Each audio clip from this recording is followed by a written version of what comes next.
Well, Tony, unfortunately, not the start to life back at West Bromwich Albion that you would have hoped for. What did you make of your team's performance this evening?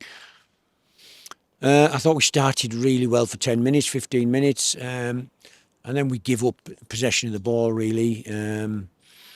They were better than us in that last half hour of the first half. They created more opportunities. They managed to get through our press, pretty comfortably at times.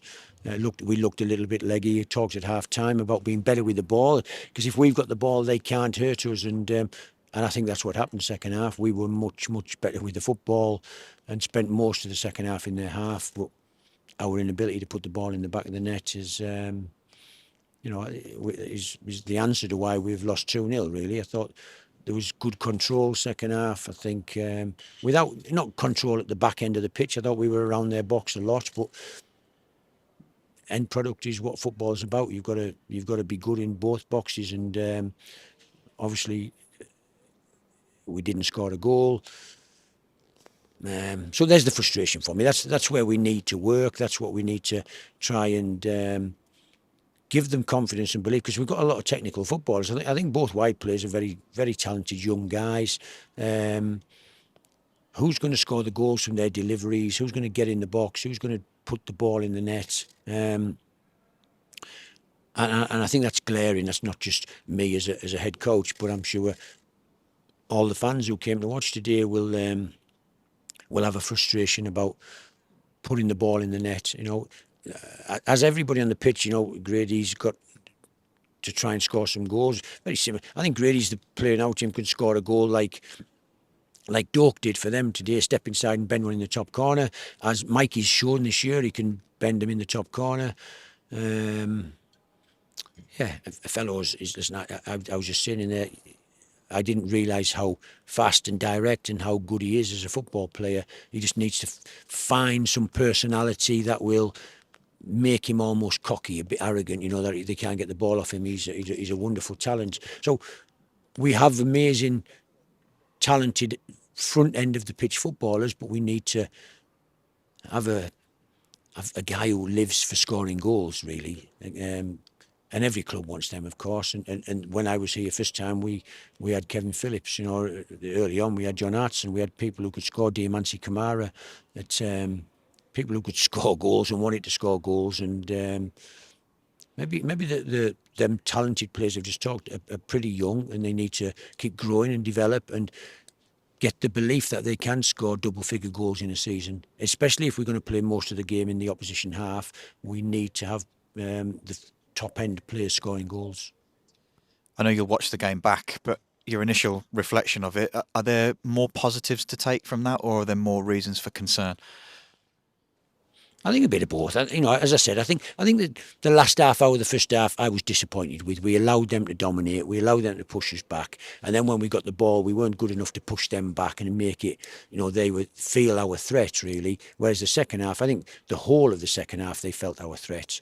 We dominated possession for long, long spells, mainly in their half. It wasn't one of them games where we had possession across our back four all the time. And I thought we got through them well and got to the final third. We just didn't find one of them killer moments. And I'd have to say they found two killer moments in what was a tight game. Shots that we had seemed to be flying over the bar, and they had two that flew into the back of our net. And I think that's the frustration. There wasn't a lot in the football match, because if you look at I've just looked at some data from our analysts. At one stage in the second half, we had 70% of the ball in their final third, and yet, if you've got that much possession of the ball, where's the crosses, where's the finishes, where's the headers, where's the shots? We have to work on that. We have to keep developing it, and so that we are a team that can score lots of goals. Just finally, Tony, there was a few hundred Albion fans that made the journey up to this part of the world. It's a 3-hour drive back home. What's your message for them of thanks to say thank you for coming and supporting your team tonight? Listen, it's been a thing in my whole career, to be honest. I appreciate every supporter from every team that incredibly, here we are, I don't know what time it is. Let's say it's 10 o'clock or whatever it is now. And they won't get home till after midnight probably. It is amazing. It's their club. We're trying to give them moments of joy so that they can say, I was at that game. Didn't quite work for us today. It's a huge appreciation to them. I as a personal, don't generally, and I would never do it, and I've never done it in 20 years of management, of, Jurgen Klopp fist pumps to the crowd. I don't do it. I'm not going to do it. So I hope the fans at Albion understand. I didn't do it when I was here first time, and we managed to win a league. It doesn't mean there's no appreciation of what they bring and what they do. Nobody wants to win football matches more than I do as the head coach. And yet the frustration and the disappointment of a loss.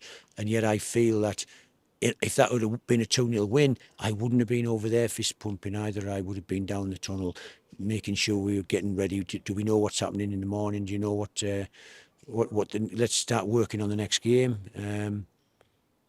Bottom line, football fans, it amazes me, and as all my life really, why people travel hundreds of miles, spend hundreds of pounds to watch their football team. It's because they grew up as a kid, like I grew up as a kid in this part of the world, watching a football team from the age of 6, and travelling to watch them as a young guy, and yeah.